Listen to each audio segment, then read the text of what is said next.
Well, I owe the old boys from New Hampshire a little apology. You see, when you saw that video last week, I recorded that on Thursday night, and I was hoping these lug nuts I ordered from them would be here by then so I could make them on the video, but it didn't. Well, the whole reason behind that was this. You see, the little app that says when UPS is supposed to deliver, well, for the whole week, it just stayed shipping label printed, and it never said where it was at in the process. Then Friday morning, well, ding dong, here's my box with my damn lug nuts. So we're going to say sorry to the boys in New Hampshire, and I'm going to show you what I got in the box here. Take off all this wrapping. Now, I do get the rubber kit for the gas tanks. When we put that back in, we got to have that. But it was some lug nuts. I got lug nuts. You see, when I first picked this car up in Oklahoma back in 2020, they had 3 or 2 lug nuts per wheel holding it on, and they weren't the prettiest things. So I got some of these red center ones, chrome ones, and made in Taiwan. Now, damn it, America, can we get this right finally? Can we get some American parts made for America? I mean, it would be nice to have some American parts on an American car. So I guess I better stop my bitching and get these lug nuts put on and get them old tires off and get these new Rally 2s put on. So with that, I'm going to shut her down and get the wrenching on this 6.7 Firebird. Well, when we first picked up the Firebird back in September of 2020, back there in Oklahoma, there'll be a video somewhere up here where you can watch. When we went in the very first video, went and picked this bird up. She had 4 flat tires, and it was on a Sunday, or Saturday, or Saturday, probably a Saturday, is when we picked her up, and could not get any tires for it. So we had to drag her home with 4 flats. And then when I got it here, I had to take the rims and tires and find some little used tire store around here and get 4 mixed match size 14-inch tires, just enough to get her to be a roller. That's all I wanted. So like this here, one here's a 195. One over there is a 185. I got a 205 in the back and another one, can't remember, but all 4 different size tires. But here they are. So only had 3 lug nuts holding this one on, 2 on the back one, about 3 or 2 for each one. So let's zip off these ones and let's put that new wheel on and get them new lug nuts on. So let's get to it.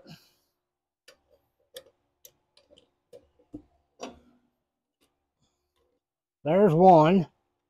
Come on now, come on, work with me, people, work with me. Let's get this other one off over here. Oh, there's 2. And number 3. Get on off there. I know you don't want to go, but you're old and you're done for. All right, so let's get this old one off. She still had some good tread on her, but she's not gonna be much of a tire for us anymore. And let's just roll in and let's just admire this. Now, we did go to Wally World and we got some cheap tires for it, but it's just temporary until we get things all sorted out. Got the Rally wheels, got a set of 4 3s. 3 of them were the 16 by 14s and one was a 7 by 14.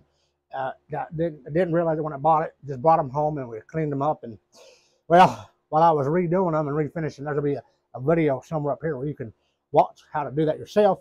I realized I'm gonna have to get me a 3rd or 4th wheel to match all 3 or do something in the back there.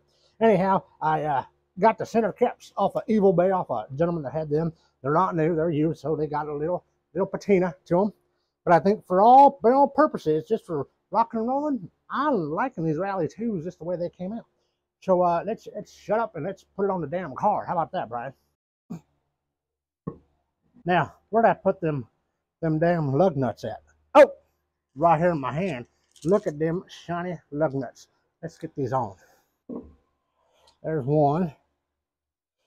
Let's get this one on down here. Doing my damn best just not to cross these son of bitches.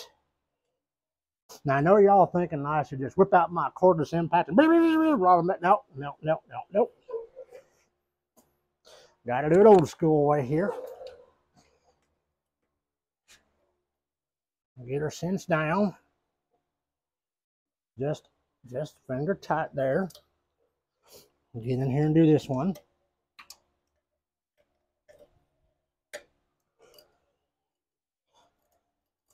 making sure I'm not cross-threading or nothing.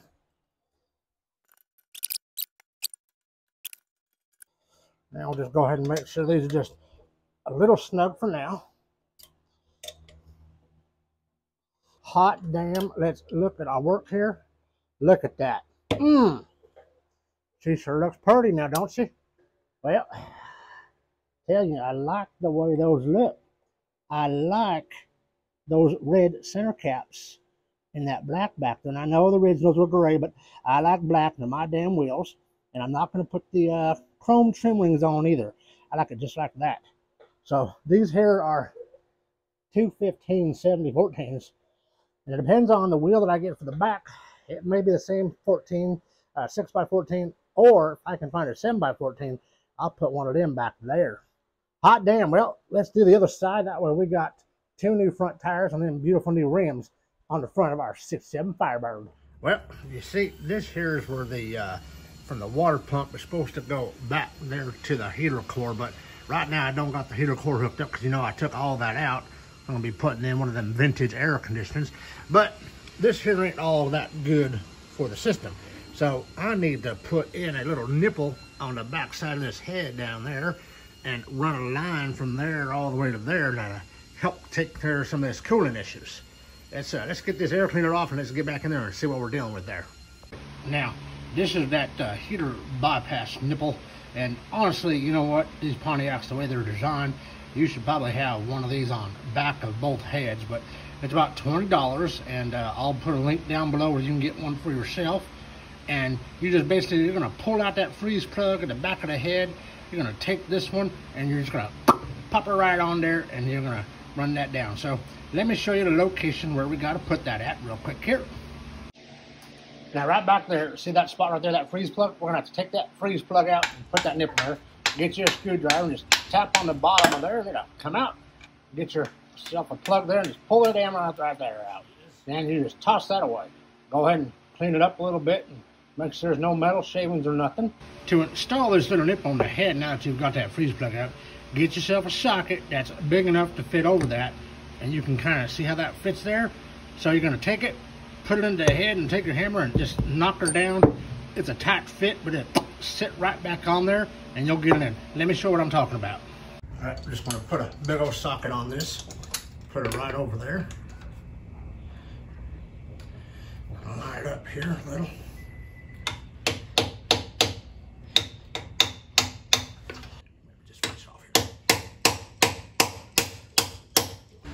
All right, now we're just gonna take a screwdriver and we're gonna get this hose clamp off here and pull this little stubby thing off and just get it off there. We don't need it anymore. It's done and over with now. So, ran down there to CarQuest and got me a 3-foot piece of this hose and then an adapter and then a smaller one for that plug, because they're 2 different sizes now. So the little end back here on that plug we just put in there, that heater bypass. And then this one here, we'll put right down the water pump. I know I didn't put any damn hose clamps on it. We're just trying to see if it's all going to work out. And I think that's just going to do exactly what we need. So there she is, coming out of the water pump, coming up. Instead of going into the back here where the heater core should be, because I don't have one at the moment, it's just temporarily going to loop it back into the back of this head here. That way we get some water flowing to there. Well, there's that job there is done. Let's check that off and let's get to something else. Yep, got me another box here now. This box been sitting in the garage for a while. You can see there's some evidence of stuff going on here. But this here is that new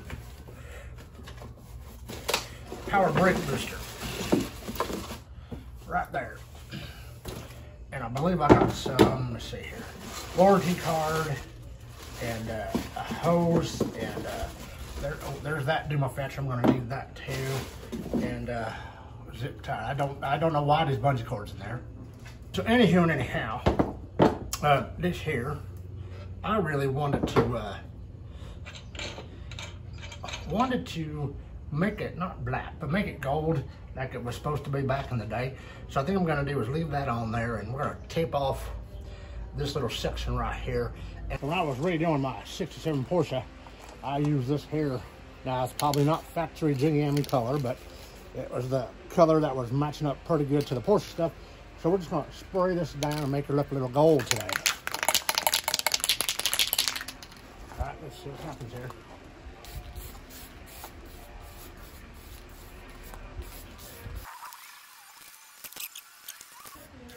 I think we're done. Oh, there we go. Let's just hit her one more time.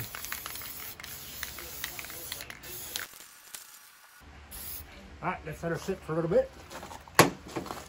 We'll come back out and give her another coat. Well, I think we should bolt up that power booster real quick here and get it out of the way. All right, here we go. Let's go and get this in. Push it through right here. We'll go ahead and put these nuts on here.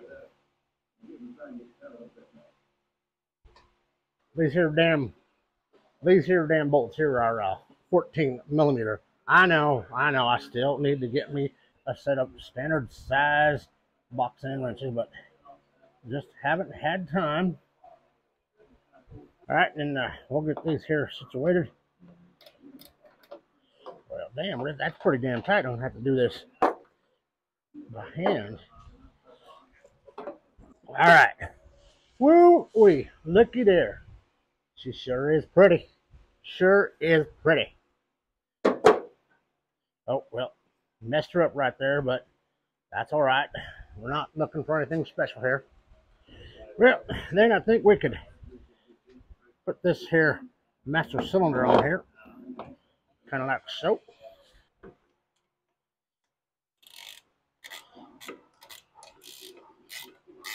Get this here clamped down right there. Come on now. All right, she's snug on that side. Hot diggity damn dog.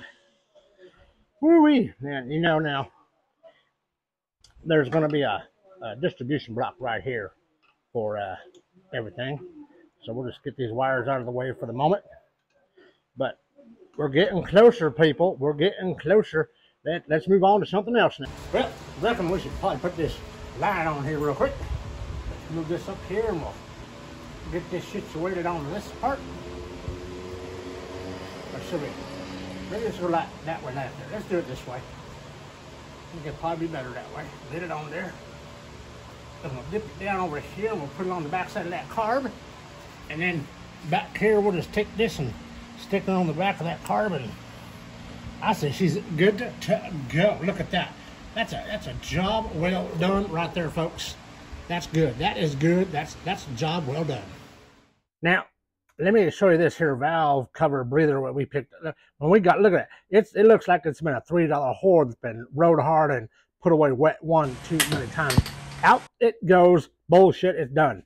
Got me a new one here from the boys down at Carquest. Thank you, Wayne, so much in Queen Creek. And we're going to pull, look, good damn thing it came with a new gasket because that one's a piece of shit right there. Let's get a new gasket here. Look at this, brand new. That just stick her down on that valve cover, get her into place. Get down, get in there, damn it, son of a. Now, here's our new one. Look how pretty she is. You know, chrome, that right there is at least an extra 10, 15, 20 horsepower. Look at that. Oh, and look how pretty she looks. She's perfect. Ooh. Sexy, I tell you, right there, sexy. Well, we're back under here, and I'm just not too sure about this drive line. So I'm going to take me a Sharpie, and I'm going to mark the drive line right here. And I'm going to jack up the rear end and kind of level it out and make another mark and just see how much of this thing is actually inside the transmission there. Just a little squirmy about that. Now we'll just get underneath there and we'll lift up that pumpkin and we'll raise them tires up, shorten it up and see if that helps any. Well, I guess we better move this damn gas tank out of the way so we can get that jack in there. Don't judge me, people. It's hot in Arizona and it's September and it must be 120 damn degrees out there. All right, now I got the wheels up level to where they would be. And if you, let me turn this around here, we can see that Sharpie mark I made. Let me see here, hold on. Let's turn it. There it is. See that black line right there? That looks like it's about a 1/4 inch out more when the wheels are up and level with everything else. Oh shit. Well, boys and girls, I think we'd take a little moment here and pause and just collect ourselves for a minute. And I'm going to light me up here a cigar real quick, like. And we're going to do a new segment, I think, here on Firebird Fridays. We're going to call it the Subscribers Car Corner. I kind of like that. Subscribers Corner. The Subscribers Corner. And that's going to be where you Firebird owners, you send me some pictures of your Firebird, and I feature them on the show today. So with that, let's check out Tim's in Maryland's 1968 Firebird. Let's check it out real quick, and let's see what this is all about. This is for you, Tim. Thank you so much for sending them pictures. If you want to send him some pictures, well, there'll be a little link down below where you can send me an email with some pictures and stuff, and we'll get to it. Don't worry about it. It might take a minute or two, but it's just the way things have to happen around here.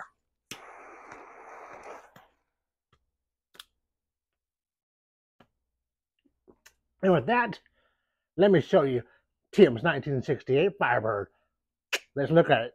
Tim's got a 1968 Firebird with matching numbers, 350 motor with a TH350 transmission. It's got an Edelbrock Performer intake on it with an Edelbrock carburetor. It's a 1405 4-barrel carb. It's also got one of them Edelbrock cam kits in it. Got an old HEI distributor. It's got a cold case aluminum radiator stuck in that sucker. And the back end's got 355 gears and posi. Now, he's pretty proud of this. All new suspension, QA upper and lower control arms, adjustable front arms and rears, and QA1 coilover shocks. New suspension with subframes. He's got some year one Pontiac wheels, number 17x8s up front and old 17x9s out back in the rear.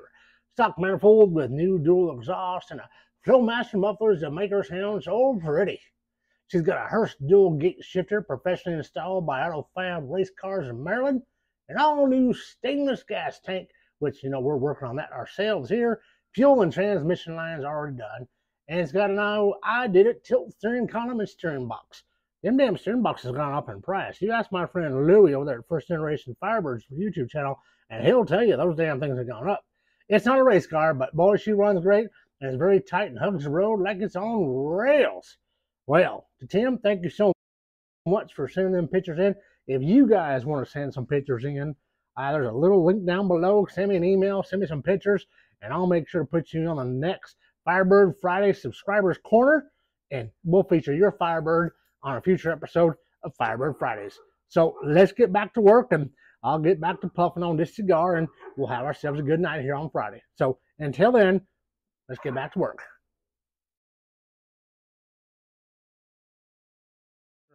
All right, let's get looking at this gas tank here.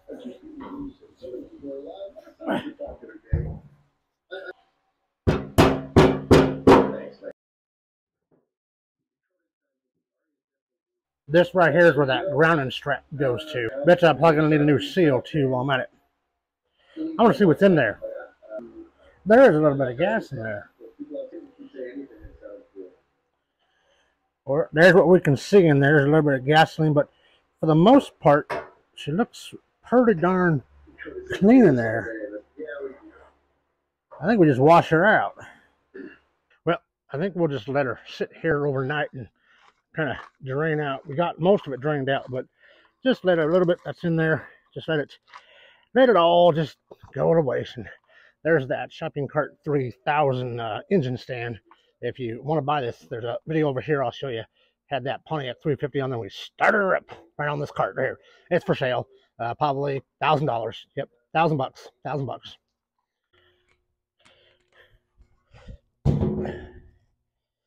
One gas tank. All right, well, I don't want to get no waters in there, so I think we'll kind of see if we can't just fold some rags up and see if that'll work. There we go. That'll work for that one.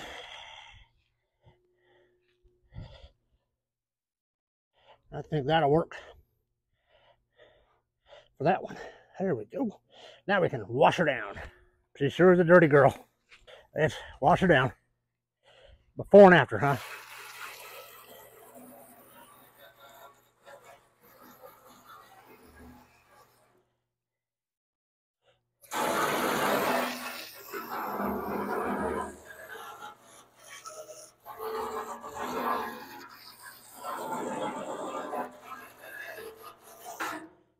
Now you see why I'm wearing flip-flops, huh? So get yourself your voltmeter and turn it there on the ohms right there, that little horseshoe looking thing. Put it, say, about 2,000 right there, and hopefully you guys can see that. Is that better that way? There we go, right there. Now, I always tell people, take your two terminals and touch them together. Make sure it goes up. That's 0.1, 0.2. That's good. Nope. It always varies, folks. So, to test out this here fuel sending unit, we're going to take the positive and we're going to put it on the lead that goes to the sending unit up in the dash. And then the negative part right here, the black one, we're going to put on that tab. That's where that grounding wire should have been too, but we didn't have it on ours. So with that being said, let's stick this one here into this here wire here.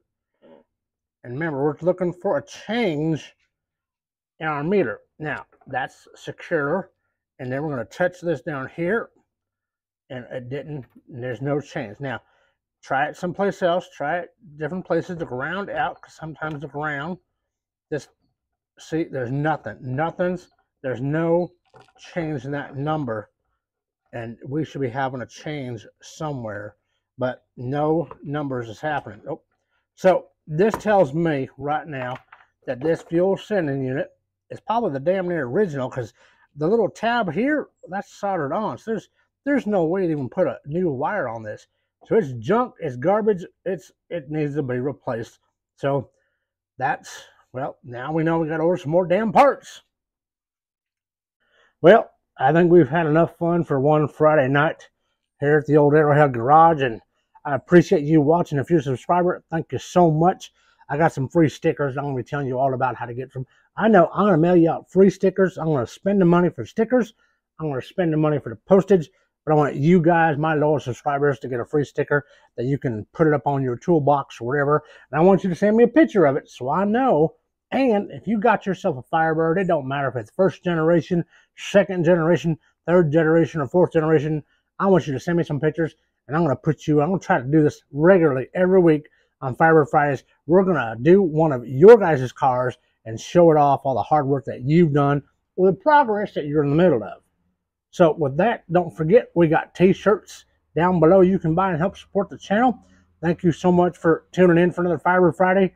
Next week, we get a humdinger for you.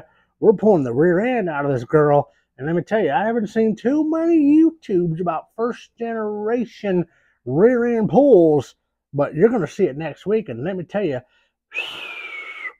it's something to see. So I'm going to shut up and let you guys enjoy your weekend. And I'm going to see you next Friday for another episode of Firebird Fridays. Have a good one, y'all.